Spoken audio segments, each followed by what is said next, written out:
지난번에 보내주신 편지에서 저에게 사람들과의 관계를 원만히 하고 인재를 청구하라고 말씀하셨는데 그 말씀하시는 뜻이 너무도 간절하였습니다. 아마도 제가 당신의 말씀에 귀를 기울이지 않고 속인들의 말에 따른다 생각하시고 책망하시는 듯합니다만 저는 결코 그렇지 않습니다. 저는 비록 보잘것없는 존재이나 군자의 가르침만은 거듭 귀에 담고 있습니다. 생각건대 저 자신은 비천한 처지에 빠진 불구자입니다. 행동하기만 하면 비난을 받으며 더 나아지고자 하나 도리어 더 나빠질 뿐입니다. 그래서 저는 홀로 우울하고 절망하여 함께 이야기를 나눌 사람도 없습니다. 속담에 말하길 누구를 위해 하는가 누구더러 들으라고 하는가 했습니다. 종자기 사후 백아는 2번 다시 금을 연주하지 않았습니다. 그 까닭은 무엇이었겠습니까?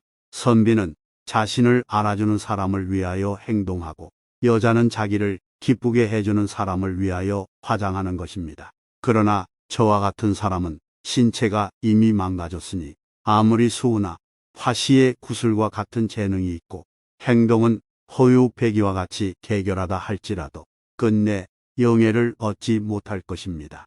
도리어 남의 비웃음이나 당하고 스스로 부끄러워하기에 족할 따름입니다.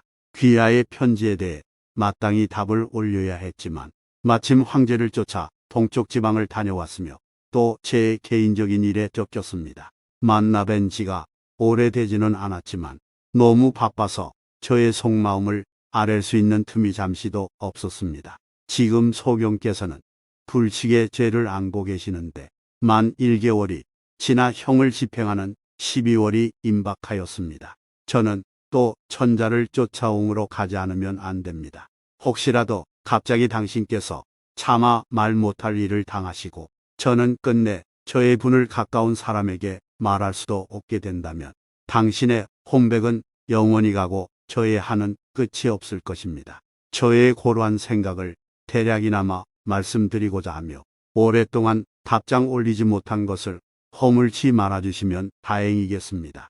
듣건대 자신의 몸을 수양하는 것은 지혜의 표시이며 남에게 베풀기를 좋아하는 것은 인의 실마리이며 주고받는 것은 의가 드러나는 바이며 치욕을 당하면 용을 결단하게 되며 뜻을 세우는 것은 행동의 목적이라고 합니다.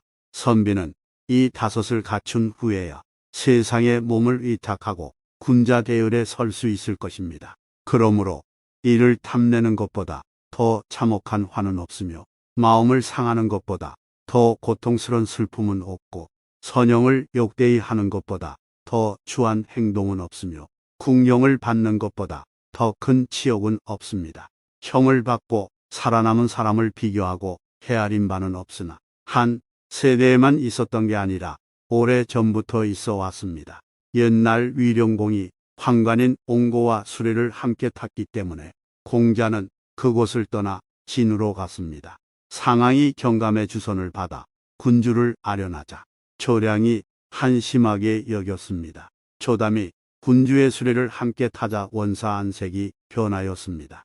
이처럼 옛날부터 사람들은 황관과 관계를 가지는 것을 수치스럽게 여겼습니다. 대개 중간 정도밖에 안 되는 사람도 일이 환자와 관련이 되면 기분을 상하지 않음이 없는데 하물며 강계한 선비야 더 말할 나위가 있겠습니까? 지금 조정에 아무리 사람이 없다고 한들 저같이 궁령을 받고 살아남은 사람더러 천하에 뛰어난 인물을 추천하라고 하겠습니까? 저는 선친이 물려주신 사업으로 인해 군주의 수레바퀴 아래에서 벼슬하면서 죄 받기를 기다린 지 20여 년이 되었습니다. 그래서 스스로 생각하건대 위로는 충성을 바치고 믿음을 다하여 훌륭한 계책을 세우고 뛰어난 재능이 있다는 칭송을 들으면서 현명한 군주를 모시지도 못하였습니다. 또 정치에 부족한 것을 보충하고 결여된 것을 메우며 어질고 재능 있는 자를 추천하거나 초야의 숨은 선비를 조정에 드러나게 하지도 못했습니다. 또 밖으로는 전쟁에 참여하여 성을 공격하고 들에서 싸워 적장의 목을 빼거나 적군의 길을 빼앗은 공도 없습니다. 아래로는 오랫동안 공로를 쌓아서 높은 지위, 후한록을 얻어 종족과 우인들에게 광명과 은총을 가져다 준 적도 없습니다. 저는 이들 넷 중에서 하나도 이루지 못하였으니 조정에 구차하게 용납되어 아무런 일도 한 바가 없음이 이와 같음을 알 수 있습니다.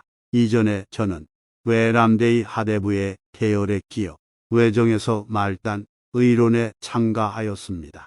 그 당시 올바른 기강을 이끌어내지도 사료를 극진히 하지도 못했습니다. 지금 이지러진 몸으로 소재나 하는 천한 노예가 되었는데 이제야 머리를 들고 눈썹을 펴서 시비를 논한다면 조정을 가벼이 여기고 동시대의 선비를 지역되게 하는 것이 아니겠습니까? 저와 같은 인간이 이제 무슨 말을 하겠습니까? 이제 무슨 말을 하겠습니까? 또한 일의 본말은 쉽게 알 수 있는 것이 아닙니다. 저는 어려서 어떤 것에도 얽매이지 않는 정신을 자부하였지만 자라서는 향리에서 어떤 칭송도 받은 바가 없습니다.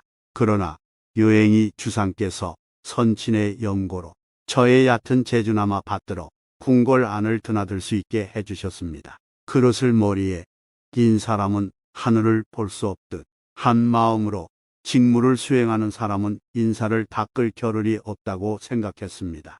그래서 빈객과의 사귐을 끊고 집안의 일도 돌보지 않고 밤낮으로 미미한 재능을 다하여 일심으로 직무를 다하여 주상총회 받고자 힘썼습니다만 결국 나의 뜻과는 전혀 달리 크게 잘못되기에 이르렀던 것이지요.